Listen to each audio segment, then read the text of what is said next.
The sport of off-road racing is full of incredible stories, wild characters, legends, and even villains. We cover it all on offroadracer.com, but there's only so much we can put down in an article. Sometimes we have to dig a little deeper, and that means sitting down with some of our industry's most influential characters and hitting record. Welcome to the Off-Road Racer podcast, a Mad Media production, made exclusively for offroadracer.com. Each month, we'll go beyond the dirt into the homes, shops, and lives of the most interesting and game-changing icons of our sport. You'll hear about their history, success, failure, and everything in between as we pull back the curtain and reveal the stories of their lives. I'm your host, Matt Martelli, and this is the Off-Road Racer podcast.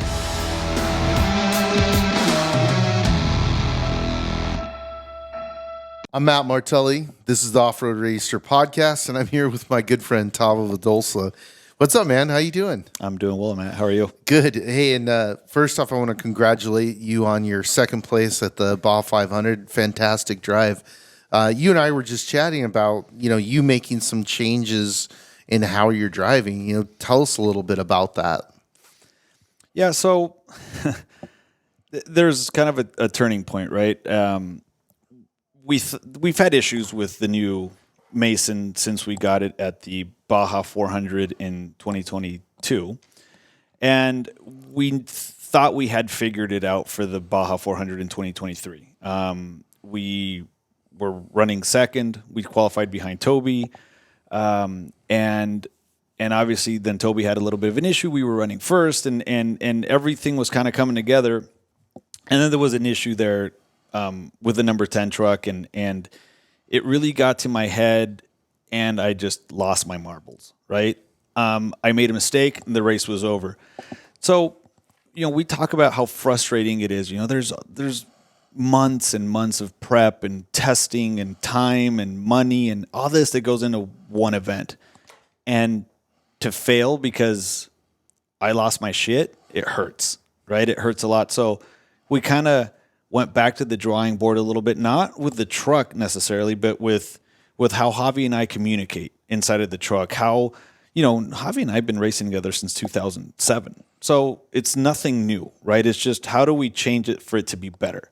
And we discussed with some people and in terms of how we can manage the relationship inside of the truck, kind of like both psychological and how we talk to each other and things like this. And also with the team.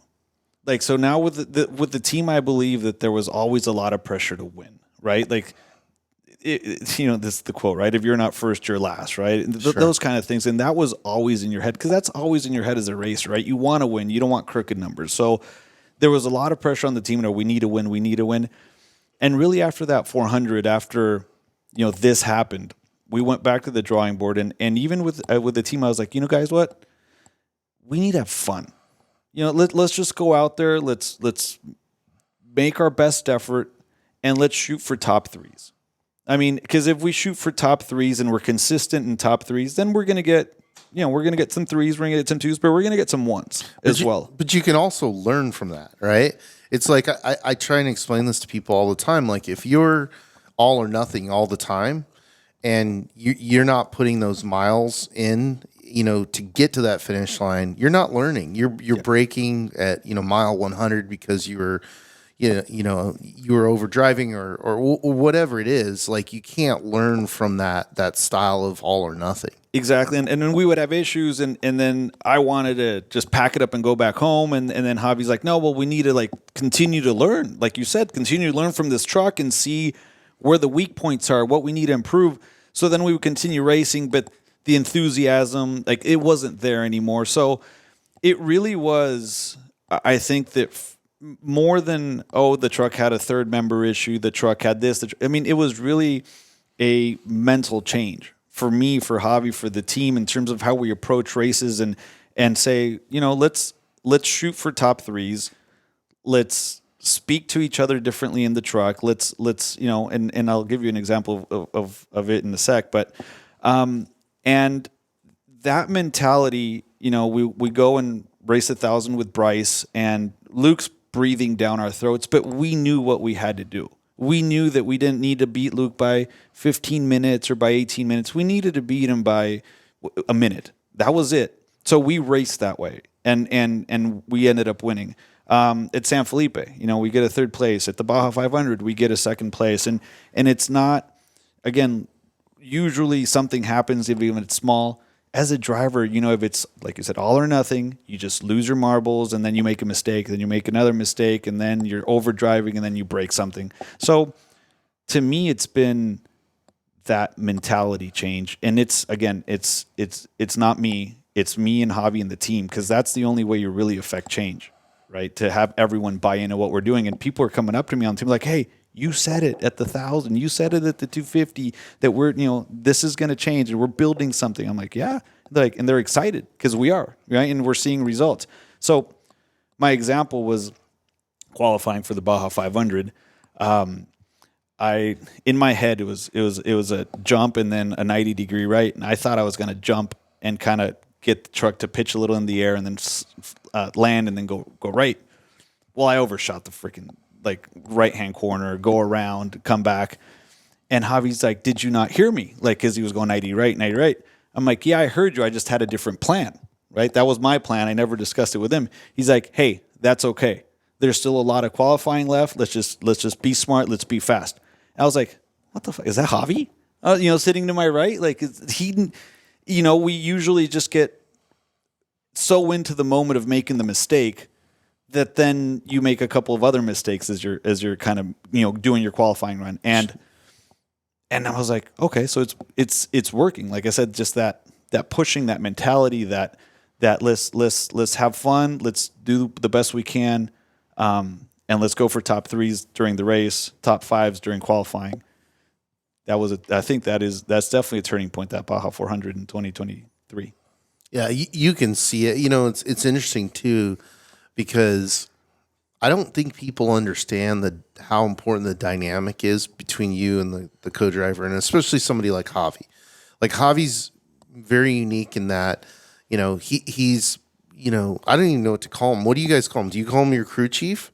Because he knows the truck inside and out, right? Like he could basically build the truck himself. Mm-hmm. And the conversations that I've had with him about, different vehicle dynamics, like he was the one who was showing me sensor. I think he was the first guy who showed me sensors and then explained why you need a sensor in this part of the truck, because it's going to give you this information. I'm like, where did this guy come from? Yeah, him and Dave are amazing, and just working with them and having them give me feedback on myself and on the truck and everything that's going on. I mean, when we built that truck in 2012, did really, really well. That was the premise behind it. Just it had a lot of information that was being fed back to us all the time, and then we're learning from that information, right? And making it better and making just steps every single time. And now that's the norm, right? Everyone has 150, 200 sensors or whatever it is on the truck. But at the end of the day is how does James or Ray or all your external guys interpret that? How do you interpret that inside of your team, and how do you use that to make yourself better every single day? So and you guys were one of the first teams that I experienced that was really embracing that, and it was always a question of okay, we had a failure or subpar performance in one part of the vehicle, or whether it was suspension, braking, acceleration, whatever it was, transmission, and you guys were really dissecting it from really from an electronic standpoint, from getting this data and feedback, not I don't know, man, let's just try put a new one in. Yeah, right? We'll put a new one in, we'll try again. It's funny because I don't want to go on too much of a tangent, but then later on I saw Luke doing something very similar, and to the point where he was saving failed parts so that they could go back and go hey, do you remember 4 years ago why this part failed? Let's go look at it because we forgot, right? Yeah. So again, I think it's really interesting because I don't think people understand how much the level has climbed. And especially going back to the 500 and your performance there, I couldn't believe, as somebody who's raced and knows the vehicles and knows the course, you know, I look at the pace you guys you're keeping, and I'm like, they're gonna break. They're gonna break, right? I said that the whole race with Toby, and I'm like, Toby's gonna break. Like, he didn't learn his lesson. He's over driving, blah blah blah, and it didn't, right? So it's crazy how high the competition has gotten, and just the really the level of performance of the all wheel drive trucks, you know?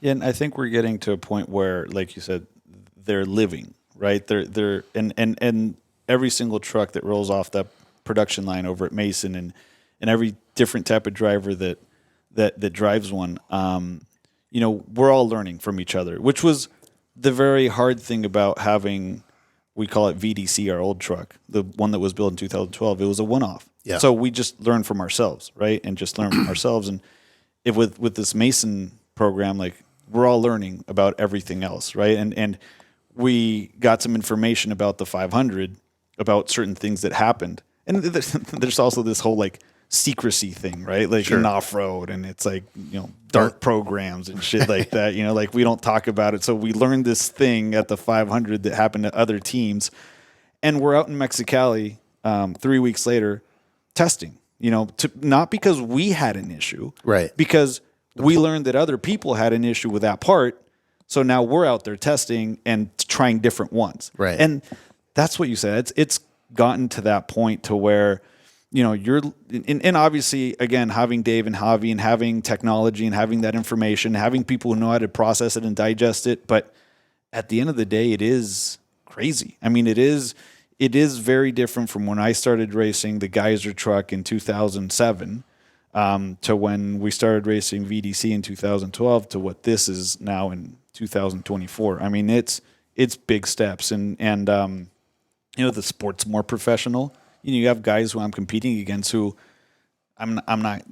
their primary job is to go racing. I mean, yeah, they have other things that they do. Obviously, we all do, but their primary job is to go racing. So it's gotten serious. The pace is fast, and I think that even more at that point, you have to understand and you have to race at what you think is good and what you think is comfortable, and you know, you still have to leave that area to be able to push and to be able to, you know, to make up time or whatever you need. But at the end, I think at the end, it's just everyone is pushing, you know, from Toby to well, he won this race, right? And Luke and Bryce and everyone. Yeah, it's interesting too, coming from you, because you were the hard driver. You were the guy, you know, in the Geyser era, you know, that you were pushing so hard that people were failing because they were trying to keep up with you, right? That was, you know, from an outside perspective, that seemed like the game plan is like, hey, I'm going to go drive the wheels off this thing, watch all these guys try and chase me, and they're going to break, right? Well, when I started so Pro Truck, that was, I mean, even 1600, you had to drive the thing at its limit, right? To be successful. And then in Pro Truck, I translated it to that, and we drove the truck at its limit, and I think we did 25 races and we won 10. So it was like, okay, well, that's the way to go win. And in Trophy Truck, when I get in there in 2007 and 2008, 2009, I mean, we'd be winning races sometimes by 10 to 15 minutes, right? Just like at race mile 150. And to me, at that point, it never like clicked in, be like, hey, just slow down. You're winning by 15 minutes. Right. You don't get an extra award. Yeah. Rob Mack said something to me about that. You know, I'll never forget. He goes, hey, Matt, do you know how much I won by? And I go, no, tell me. And he goes, nobody else does either. Yeah. I just won. Exactly. But it never clicked and say, hey, slow down. Yeah. Like, this is too fast. And I equate it to like, maybe back then it wasn't, you know, there wasn't the amount of stuff in Trophy Truck that now there is, and like we were just talking about in terms of investigation and how to keep trucks together and whatnot. But yeah, we were fast. Like, well, also, I mean, look, the Geyser platform was incredible. I think, you know, to this day, that is the most winningest platform, you know, in the history of off-road racing in terms of trucks. But they were very simple, very durable truck. So you could, it was a hammer. Yeah. You could smash that hammer. And I got to tell this story because I love this story. So I don't know which 1,000 it was, but I was at Guerrero Negro, and you guys were going to be coming through at night, and it was just, I don't know, like 9-10 o'clock at night, I think it was, right? And that area is very well known as a spectator spot because you guys do the road crossing and it's a jump. And I think you were about third back, right? And so I'm, in this crowd of people, there's probably 5,000 people on each side of the road, and everybody's like building, like getting more and more excited, and they're yelling, and the energy's coming up, and the first truck comes across, and you could hear them coming, but then you could hear them shift down and slow down for the road crossing. Yeah. And so they hit the road crossing. They're probably going 40, 50 miles an hour, right? And the first truck comes through, and everybody's like, yeah, woo. Second truck comes through, yeah, woo. Third truck, we can hear it, and then we hear it step on the gas, right? And everybody knew it was you. They're calling your name out. They're like, Tavo, right? And I'm like, shit, he's not slowing down. And dude, you hit that road gap and flew. And I wasn't filming, and I feel like an idiot that I didn't film it because it was such a radical, moment that happened. And you stuck the landing, and there's, thousands of people on both sides of the course, close to the course, too close to the course probably. And boom, and then there was like a little right-hander after that you turn off, and it was like, cool, it's gone. And dude, it was like you just set off a bomb. People are going crazy. It was one of the most badass things I've ever witnessed in an off-road race. Oh, I appreciate it. I think that was probably 2012. And we started 27th that year. So we were just going. And I mean, halfway down the peninsula, we're, top three and just continue going down. And we got BJ like maybe 200 miles from the finish line to be first overall from 27th. And you don't see that anymore. No. You don't see someone starting 27th to physically first on the road, but that was a crazy mentality back then. It was just like you said, it was a hammer, and it was just go, and the truck would live, and and some of the concepts behind VDC was also very simple truck that would just take a beating, right? But towards the end of its life, we started to pay for that beating that it took early in its life. So yeah, that was sort of 2012, 13, 14, 15, 16. Like, that's how we drove the thing. Yeah. I mean, I'm glad I was there to witness it because that was an era where, you guys could also speed on the roads and, do a lot of the Wild West stuff that's not allowed anymore. So it was cool to witness that, like almost like the Group B era of off-road racing, right? Yeah. I mean, I remember in when I raced in the 1600, not having any limits on the highway, and in racing, I think it was cash vessels, down from the Goat Trail all the way to San Matias on the highway, just back and forth. And we're racing the 1600s wide open, probably going like 60, 65, whatever those things did. It's still down the highway. And we're just like wide open. I remember also Ivan coming down the Goat Trail, and the thing, just that Toyota being sideways on the little curves coming down into Valley T. I was like, holy shit, that's cool. Yeah. But that was probably like 2004. Well, let's go back to 2010. So, 2010, you won the Baja 1000, and it was, in my view, it was very monumental because you are from Baja, right? It was the first Mexican to ever win the Baja 1000 overall. What was that like for you? So it goes back a couple years earlier, because in 2007, when I started racing with my dad, Rob left to the Riviera team. We did well, like the whatever it was, the first three races of the year, and at the 1,000, we put together a great run.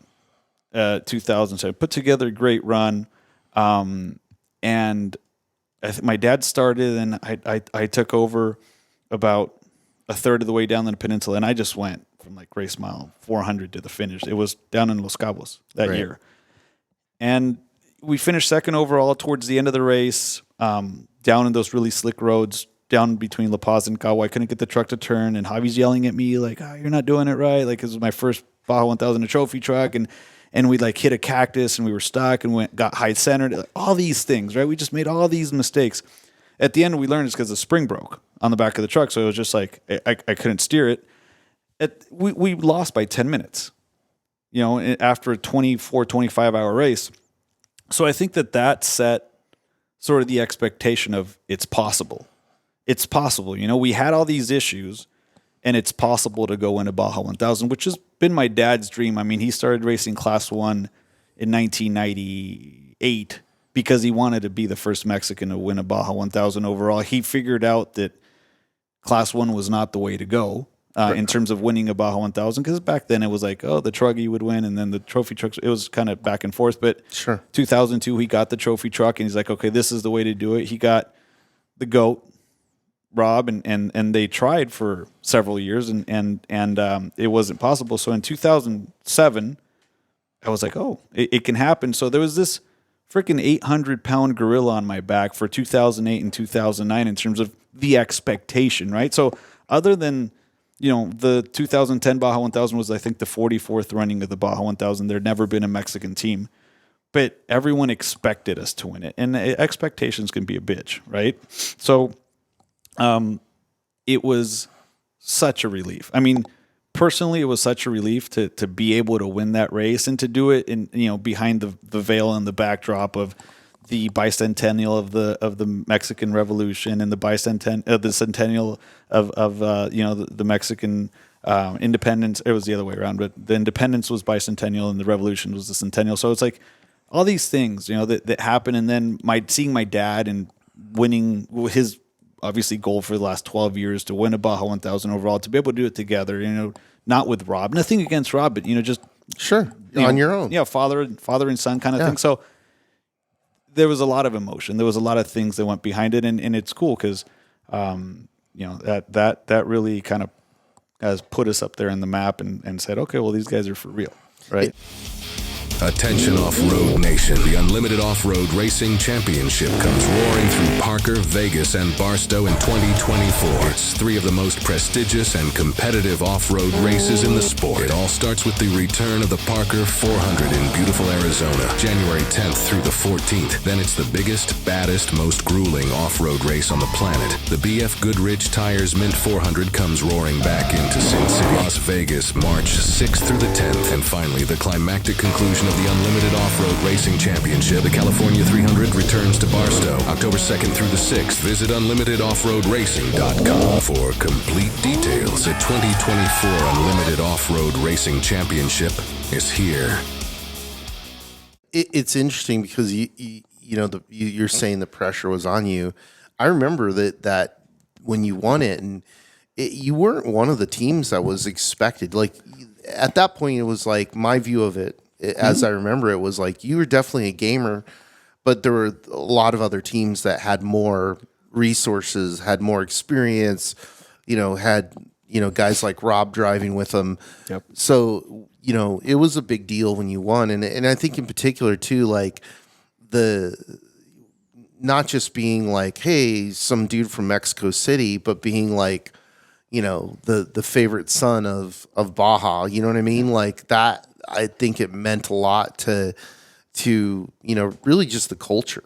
Yeah, and I think the expectation was on our side. Sure. Right? I mean, yeah, you had Andy and his dad who won it in 2009, and then I think Roger won it in 2008, and the Riera team won it in 2007. So, yeah, the Herbs were obviously winning a lot back then. So, yes, we definitely were not the favorites. We definitely were. Well, BJ was running well as well back then. So, it's one of those things to where it felt great, and like I said, it put us sort of in that conversation of a team that can go out and win a race. Well, and two, again, in my estimation, like it opened the door for the Empudias. It opened the door for Dolly. Yeah, Abdali and his dad, and that was another cool one to see. His dad. We all knew who he was, but quiet guy, not on social media. So for Abdali and Juan to win it together like that, now I'm like, okay, cool. Now a father and son from Mexico or from Tecate have won it too. So I don't know. It just seemed like that made a shift to where it was like, okay, now this is really an international sport because it's not just dudes from Southern California that are winning it, And now going forward, it's like, you can. I'd be curious as your opinion about this, but I watch Alan now, and I'm like, he reminds me of Tavo, right?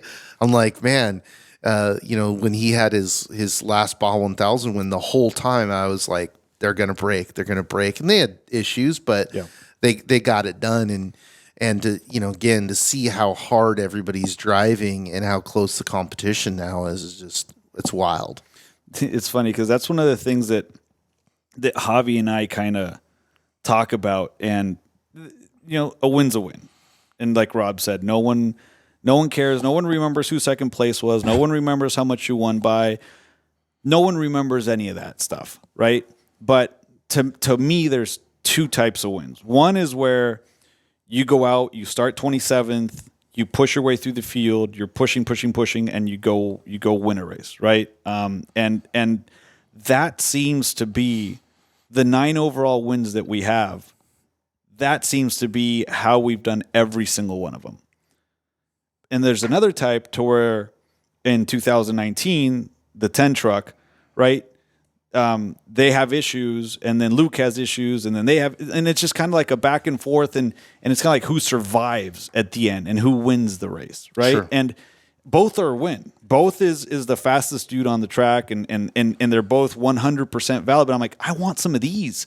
I want some of those where I'm just like, I'm keeping my pace, and I'm just going, and then stuff starts to kind of fall in your favor. Instead of you going out and grabbing it, it's like stuff just kind of comes to you, right? And none of to date, none of the wins that we've had have been like that. And I don't know why. And hopefully we talked about this mentality about how we're approaching things. Maybe I'm not there at the end sometimes, right? Maybe that's what's happening. But hopefully with this new mentality, like I said, we're shooting for top threes. That's going to land us several ones. We can change it, but then obviously people are like, well, it's because you go too fast. I'm like, well, I'm keeping pace right now. I mean, obviously in the past I was probably setting the pace. Right now I'm keeping pace with the fast guys. I'm not going out there and beating everyone by 10 minutes. I mean, we're there. There's a group of 5-6 guys who are right there. So it's just a matter of who of those 5 or 6 guys survives, right? And who has the least amount of flats and the least amount of issues. But again, I hope one of these days, maybe in November this year, we'll get one of those. There you go. Yeah.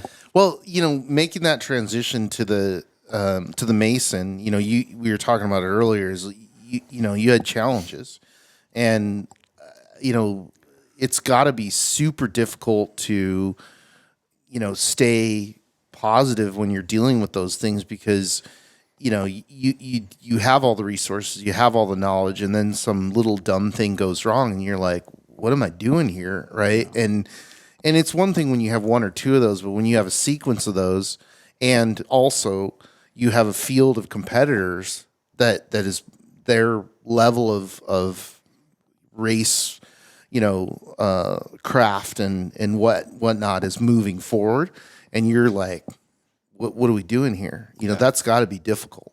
Yeah, and from 2016, the Baja 500 in 2016, to the Baja 1000 in 2023, we didn't win any races. Now, we took 2020 off, we took 2018 off, and obviously those don't count. But I had a couple of second places.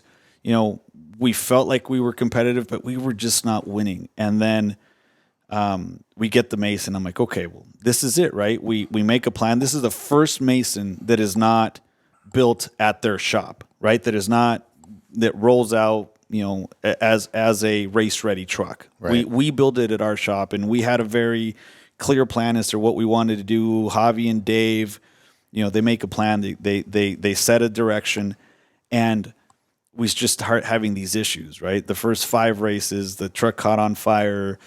We had shifter issues. We had a third member issue. Like, we had all these issues that weren't, they were frustrating. And I think that and again, just having this build up, right, from 2016 and 17, we don't race in 18, 19, we don't race in 20 and 21. It becomes very frustrating, right? And to me, I think the only thing that really kind of got me through it is that on Monday after a race, I don't go back to the shop and sit there and analyze what's happening for the next, or what happened for the next 3 or 4 months, and then we go race again. I'm responsible for this company, right? That we own and my dad owns, and so I'm responsible for this company that my dad owns, and it distracts me and it kind of gets me away from racing. And I always kind of go back and say, okay, well, when is race time? When do I need to come back to race mode? And it kind of pulls me back, and then, okay, well, now it's Baja 500 time, or now it's Baja 400 time. And then after that, I leave again. My brain just kind of leaves the racing behind, and I start focusing on these other things. So to me, that's what kind of pushed me through this drought, if that's what you want to call it. And it was really a drought of success, because there was very little podiums. There was just issue after issue. It was at the end of the life of VDC and at sort of the beginning of the Mason, and it was frustrating. And you start questioning shit, right? You're like, should I continue to do this? Like, I don't want to come out here and break. I don't want to come out. I'm not out here for 8th place finishes. Like, this is not what I want. And again, when we came back, there was that with the Mason, it's now all or nothing.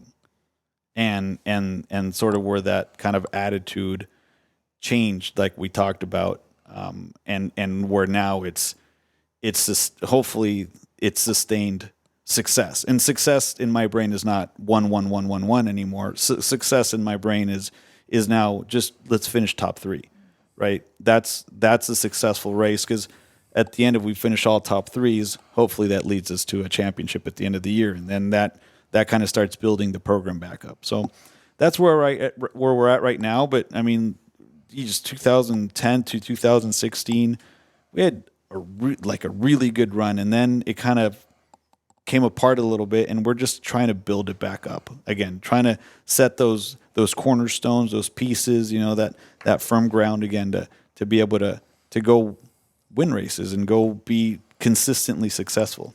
Yeah. But it was hard, man. It was very, very hard for a while. I believe it. I mean, I know, like, once you have that taste of being a champion, you want it all the time.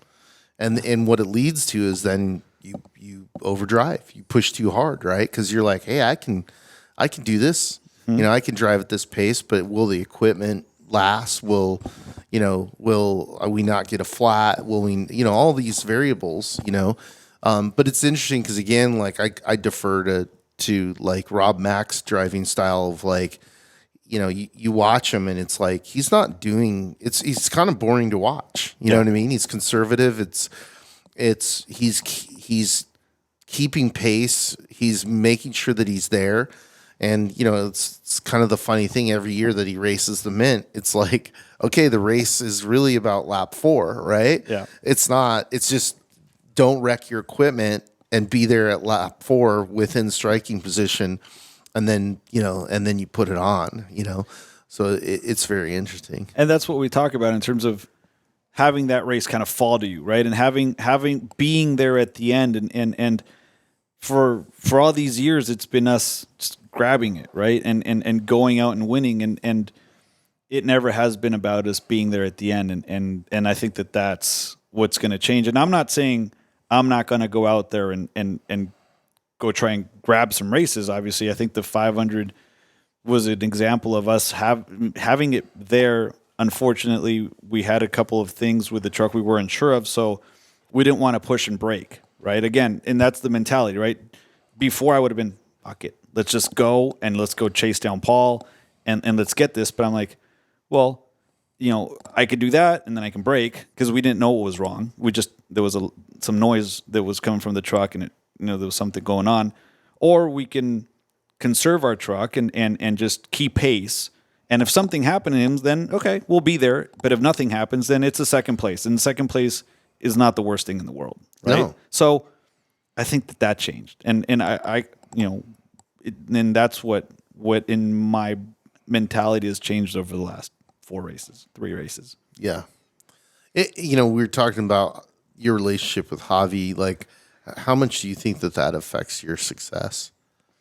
I mean, I think Javi and what they do at the shop, it all starts at the shop, right? I mean, the race is like to say, it's like the iceberg, right? It's the tip of the iceberg. There's so much beneath it and that goes on behind the scenes and that happens and to get to what you see, right?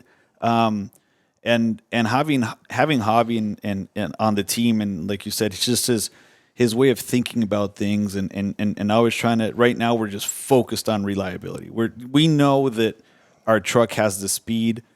We think that we have the speed, and it's just about that truck living. And we've had 2 great examples over the last 2 races of that happening, right? So. And then Javi and I have gotten to the point, and again, this is what we've worked on, but we got to a point to where we didn't really have to talk to each other, and we knew what we had to do and what he was like, everything, but that did not equate to success at the end. So that's what we've been working on since the 400 last year, in talking to each other and discussing things and even in the truck or before the truck, even going through plans, right? Like, hey, this is what I want to do. This is my approach for this. This is my approach for that. And then at least there's 2 brains going through it. And then sometimes we involve other guys, right, from the shop. We have a debrief after qualifying. We have a debrief after the race. I mean, we're trying to make sure that there's more eyes and brains and ears and everything on this program to where we can learn. And obviously Javi is, I mean, like I said, after a race, couple of days, disconnect and see you guys in September, right? I mean, for the Baja 400, and then after the 400, I disconnect and see you guys in November, and then from there all the way to March to the 250. So for me, that's how I operate. So Javi's the one who's always engaged and I was always in this, and so yeah, I mean, definitely rely on him for that stuff. He's one of those guys who I love because he's 24/7 thinking about it, right? Like, yeah. Problem solving, trying to make things better. And some of the things like he's told me, I'm like, man, I would have never thought about that, So he's really a off-road racing nerd, for lack of a better. And he enjoys it. I mean, he loves it. He loves it, man. Yeah. I mean, that's what you have to do. Like, you have to really be passionate. He doesn't love. It's funny because people he doesn't love pre-running, right? He doesn't like that, but that's not Javi. Javi's not the guy who's going to like pre-running. Javi likes to be at the shop, working on the truck, figuring stuff out. Like, how do I do this? How do I do that? And then researching it and then applying it. And then he's like, I think the race is like kind of his proving ground. He's like, okay, well, this is what we applied, right? But he's not a pre-running guy. He doesn't like to go out there and do 5 laps around a race course and mark a GPS. I mean, that's because he got a lot of shit at this last pre-run because he's like, I don't like pre-running, and then people are like, oh, Javi, whatever, like, why don't you like pre-running? That's because Javi's brain doesn't work like that. He wants to be if there was like a research station in the pre-run truck and he's like connected to the internet looking for shit, then he'd love it, right? But that's not how his brain works. It's just, and pre-running is like endless hours of sitting there and miles and miles and miles. And sometimes I'm like, hey, Javi. And he's like, his brain just wanders off he's like, oh, I was thinking about whatever in the truck. I was like, yeah, come back. GPS, rocks, corners. So yeah, I know how he operates. I know how he works. And that's him. Yeah, no, he's a remarkable human. And I like really enjoy him and spending time with him because he's taught me things, and that's one thing that I enjoy is I'm like, I enjoy people who are passionate about this sport and this culture, sharing that information and sharing that passion. So it's really cool to see. And then you get him in a room with Dave, and it's just it's just gone. It's just it's done. Well, it's funny because I had Dave on, and Dave's like one of these guys who's very intelligent. So since I've had him on, he's called me like 6 times and, hey, we need to talk about this next time. And I'm like, literally, I have notes, right? So we can have him back Dave, on. Yeah. And he goes, we didn't talk enough about the evolution of suspension. And I'm like, we don't have to cover the whole world of off-road racing in an hour-ish. But it was cool. Your dad as well, like I know he started racing when he was pretty young, and obviously passionate about it from Mexicali. That's a thing, like I don't think people understand that, there's certain parts of the world that, you grow up and you are going to be a soccer player, you are going to be a baseball player. If you grow up in really, it's like El Cajon and Mexicali, you are going to race off-road. There's no ands, if, or buts. And if you don't, you're like a weirdo, right? Yeah. What's it been like for you to have this relationship around off-road racing with your dad? Yeah, so my relationship with my dad is I'd say in a word complex, right? Because he's my dad. So there's that aspect of our lives together.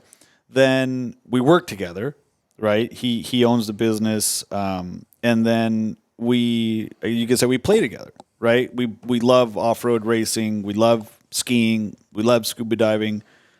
So sort of the 3 facets of life, are with my dad, and at some degree of involvement. And, and it's been, I think, a blessing, and it's also been hard sometimes, right? Because if things aren't going well in the business, then that affects these other 2 spheres over here. If things aren't going well in racing, then it affects these other 2 spheres over here.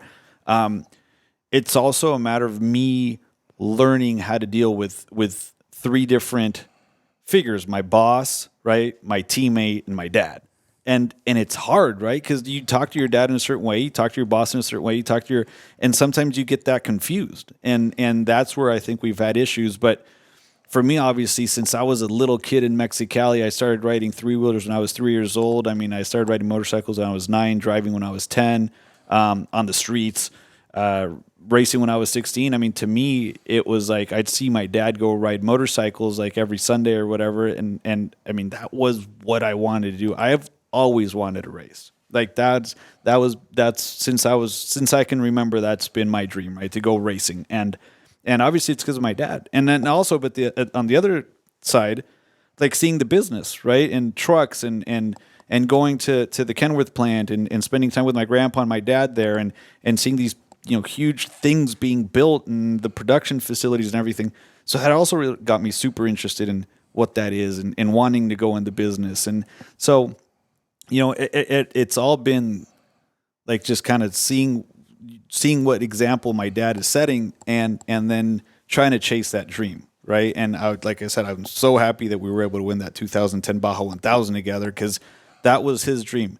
Obviously, I wanted it, but that was his dream, and helping him achieve it is amazing, And in the business, achieving those goals that we have, there's certain parameters that we've always talked about, and how we're reaching those and we're surpassing those, and that's obviously a blessing as well. So, like I said, it's not easy. It's actually hard, right? To manage those 3 spheres and to do it successfully. But as I get older and as he gets older, and how I've learned to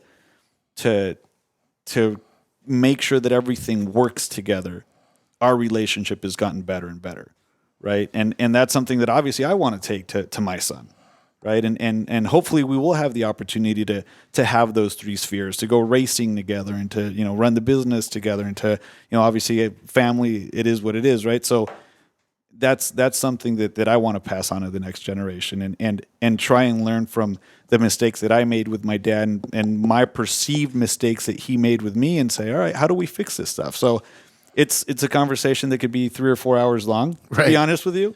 But it's been super cool to be able to race with him, go skiing with him. And my dad's, the 72 and he's still racing and he's still skiing and he's still scuba diving and he travels a lot and he's having fun, right? And to be able to be part of that and to enjoy it with him. I mean, like they said, there's only a finite amount of time that we're going to get that. So it's a matter of enjoying it. That's one common thing I see with families in off-road racing is that, a lot of them do work together. A lot of them, race together as well. But it definitely brings families together in a way that is pretty unique, because I think that if you go through an experience like you guys did, which is, it's not. I couldn't imagine the emotion. Because I've never won the Baja 1000, but I was there for, Andy's first win, and that was super emotional because his grandfather had just passed, and, and it wasn't expected. We're not having a good year. We were racing with Robbie. Things were not going correctly, and, it all came to the Baja 1000. We win it, and, I was crying at the finish line. But for you guys, to do that, to have that moment together, and then also to really point out that was a historical moment for off-road racing, right? And that's got to be special. Yeah, I think when you're able to share your successes with your family and with your friends and obviously, one of the things is to have a goal, right? Whether you're in business, personal life, hobby, right? Whatever it ends up being, to have a goal and to make a plan and how you're going to achieve that goal. And when you get there, it is so satisfying. And to do it with the people who you set out to do it with from the start is amazing. And that's what happened in 2010 at the Baja 1000. I mean, that was the goal, that was the dream. And to be honest with you, kind of come in full circle, that's what's happening right now. I mean, in terms of what we've been preaching to the team, in terms of what our objective is this year, how we're going to get there, what we're going to do individually, and taking those steps to achieving that, and then actually seeing those results, and that's amazing, and that's why losing is so hard, because the goal, the objective, and the path. The path can deviate a little bit. Maybe you get complacent. Maybe you do this. Maybe whatever it is. But the goal ends up is the same every single time, right? And when you're not reaching that goal, it becomes extremely frustrating. So, yeah, it was, 2010. What's happening right now? I mean, and again, you just learn to be, tenacious and to keep pushing and working, and I think a lot of that comes, from the business as well. I mean, not everything every day works out how you want to. So it's like 365 or 242 races, right, at the business every single day. And like I said, that's what's frustrating about Baja. You get 4 chances a year. That's it. 4. That's no more. So one that goes wrong, it's like having, 75 bad days at the office. Right. So it's like, shit, that's not cool. No, not at all. Off-road race fans, the 3rd annual California 300 off-road race comes blasting back into Barstow this fall, Thursday, October 3rd through Sunday, October 6th. Don't miss your chance to see hundreds of the country's elite desert off-road racers go door to door on a brutal 300-mile desert race course and witness the exciting conclusion of the Unlimited Off-Road Racing Championship season. Visit thecalifornia300.com for more information and to purchase spectating, camping, parking, and VIP tickets. The California 300 returns! Well, one good day that I recall that I want to bring up because it's probably, one of the things about off-road racing is there's a lot of stuff that happens in the desert that you get to witness and you're like, wow, that was incredible. Like I was talking to you about the Guerrero Negro road crossing, and being somebody who's documented a bunch of it, it's hard. It's hard to capture these like magical moments, right? But one of them we got of you is 2014. You came to the Mint and you put the greatest pass in off-road history on that was captured. There may be other passes that have happened, but no one's seen it, so they don't count. Exactly, it didn't happen. And you were behind Pastrana, and you're in his dust, and you're in a basically one line track, and Did you, and you end up passing him, but you also got two other cars in front of him. Did you know there were two other cars in front of him? I had no clue. So we're chasing someone because you don't know, right? So you're chasing someone, and then I think at some point we figured out it was Travis.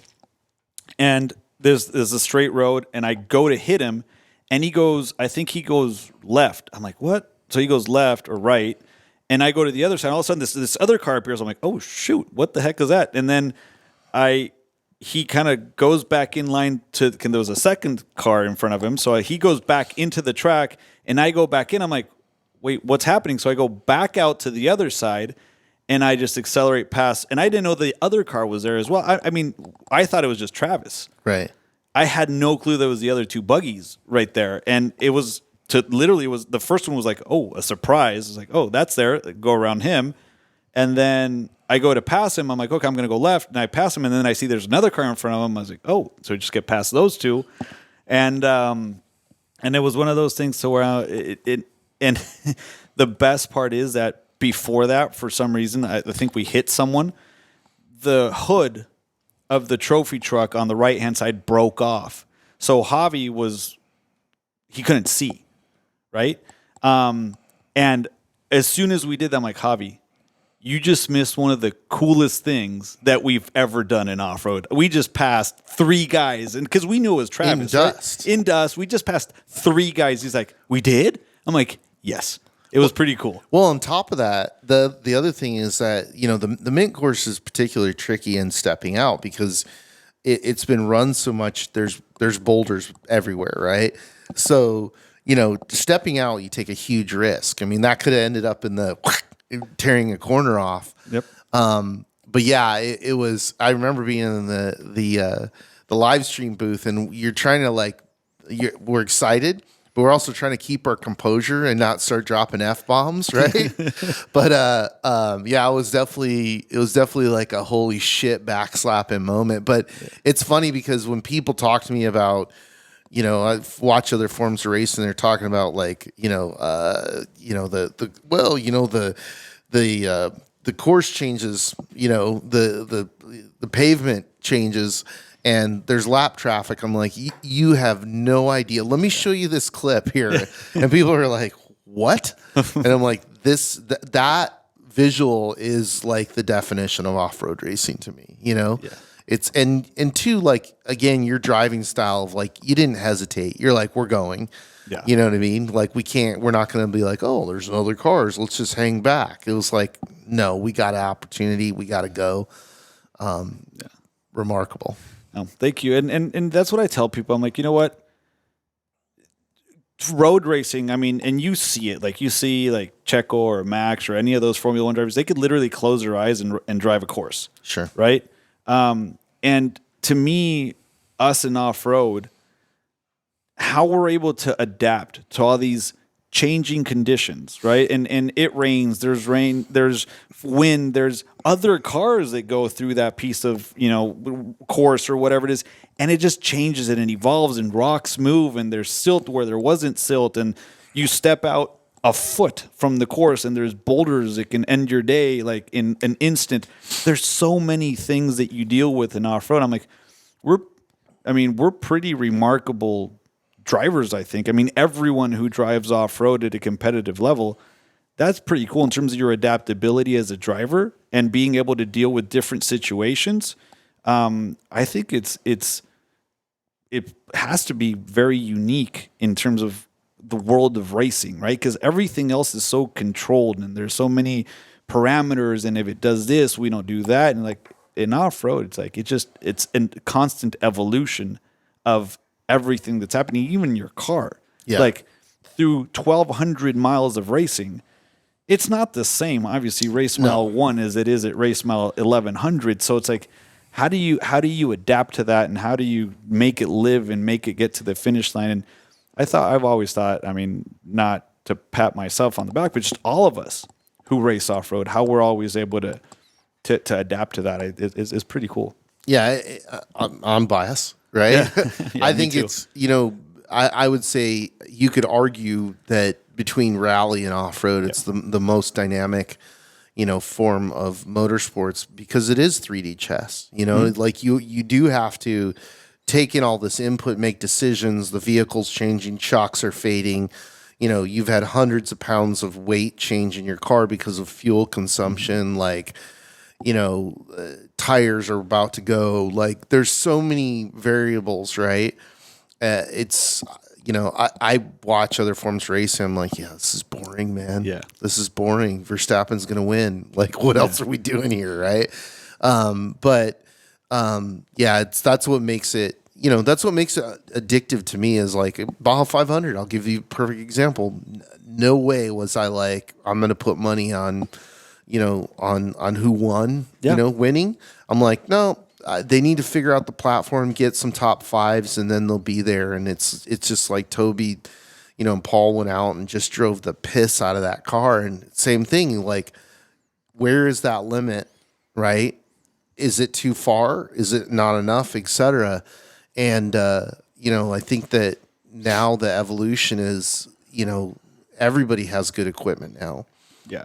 So the level of gameness and, racecraft has gotten to the point where, like, you've got to have everything correct in order to get a win. Yeah. And it goes back to what we've been talking about. I mean, Toby and Paul did an amazing job, but to me, it's like, do you fall into a win every X amount of races, and then all these other times, and not specifically them, right? But and then all these other times you're outside of the possibility of winning because you broke or something happened, or do you race differently and you're consistently looking for a top three, and then you maybe more consistently fall into those wins, right? Instead of once every 3 years or 4 years, like once every 3 or 4 races. Right. And in my head, that's what I want to do. Is it the right approach? Who the hell knows? But that's where my head's at right now. And we'll see. We'll see if it works. We'll be back here at the end of November and figure it out. It's interesting too, because, like, obviously, one of the coolest things to me that's going on right now in off-road is the Legends class. Like, your dad at 72 is still actively racing and winning, right? Yeah.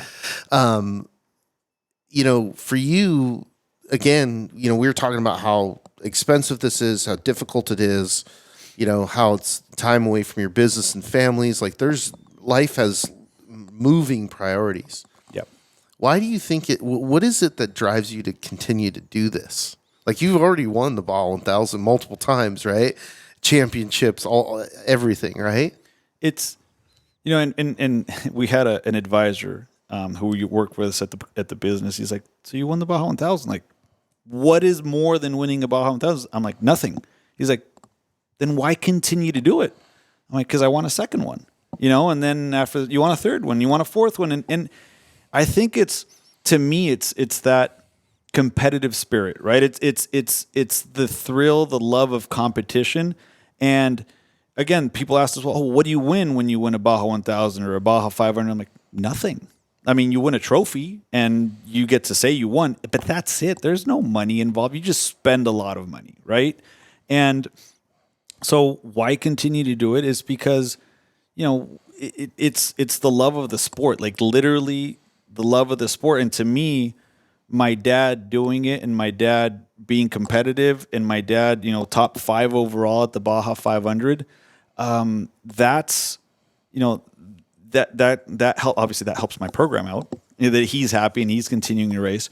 But, that's also great because for him, it keeps him active. It keeps his mind going. It keeps him engaged in things other than what he's doing on a daily basis. So and I've always said in my brain, I'm like, I've always said, and I have these discussions with my wife. I'm like, when I'm not competitive, when I know I can't go out there and win, then I'm done. Because I don't want to go out there and say, well, my best possibility is a 5th place. Right, because there's all these other guys who are clearly faster than me. They're clearly smarter than me, at whatever point, and I can't compete. At that point, to me, racing is not worth it anymore. But between now and then, when I have the opportunity to go in, it's like, that is what drives us. That and everything, right? From the mentality change with Javi to me and my journey to become more physically fit, for off-road racing and for obviously for personal health reasons, how we approach pre-running, right? I don't have 3 weeks of pre-running. I got to, figure out what's going on in the business. I don't have 3 weeks. I have a finite amount of time to go pre-running. So how do we make that time be the most efficient possible? And all those things, like even at the shop again, how do we take this data and we make it give us some good feedback so we can have a good truck? So it's all going towards that and how I approach the race, and personally and physically, and what I eat and what I don't eat, and how I drink and how I hydrate before a race, like all that in 2007, 2010, like that, none of that happened. Right. You know what I mean? And as this evolves, it's like you're thinking of other things, and as I get older, and how do I keep my edge, and how do I stay competitive? Because the moment I'm not competitive anymore, I'm done. I don't want to race for fifth place. I don't want to race when there's no possibility of me winning, which is cool with what my dad's doing too, where 10 races in a row, and I don't understand what this whole problem is with the Legends class. I mean, in the off-road community. Fifth overall for the 1L truck. Let me be really clear. There is no problem. Anybody who's, has an issue with it, they're not racing. You know what I mean? So their opinion is not that valid in my view, right? Yeah, they're suggesting stuff that it's like, if they earned that spot, then just whatever. I don't want to go down that rabbit hole, but yeah, I don't understand. Do you also feel compelled to win in this era? Like you won and dominated really in the two-wheel drive era, right? Now we're in this new era with the Mason trucks where we're in, it's a new weapon. And frankly, in every evolution of a vehicle platform, there's going to be wins at the beginning of it that are like, okay, this team has a vehicle that's superior, but now there's, a dozen of them at least out there with teams that can win. Do you feel compelled to kind of go, hey guys, I've been here and this is just a different platform, And yes, but I think that, what Toby and Paul did in pushing that Mason and what happened at the 250, like to me, that's how you had to drive a two-wheel drive, right? You had to just squeeze every single drop of juice from the lemon, right? To be able to, or the lime to be able to get that two-wheel drive to go win. But with the Mason, to me, it's a different approach. I mean, you don't have to squeeze the shit out of the lemon or the lime to be able to go win, right? We've seen it with Bryce and with Luke, who've had, 10 out of the last 13 wins in off-road? Maybe it's now 10 out of 14. Right. But how they approach it, and they're not like going crazy out there, right? And they've sort of set the example of what it takes to win. It's consistency, right? It's consistency in how you drive, and that's also part of what the evolution has been for us. It's been 2 races, but what the evolution for us has been in terms of, I don't have to drive the piss out of it like you talked about. If you do and you go win, that's great, but that's not going to lead to sustained success. I do want to go win a race. I mean, in the Mason, and I don't want to win one. I want to win several, right? So the formula for me is that, right? It's just is not 100%, because 100% in the Mason is 130% in all, in a two-wheel drive. So I'm, even at 42, I'm still learning these things, which is interesting. Well, that's good. You always have to be, learning stuff. Once you stop learning, you're probably 6 feet under, right? Yeah, for sure. So, no, that was awesome. I really appreciate you making the time. It's always good to talk to you, and best of luck at the 400. I appreciate it. Thank you, Matt. Yeah, gracias.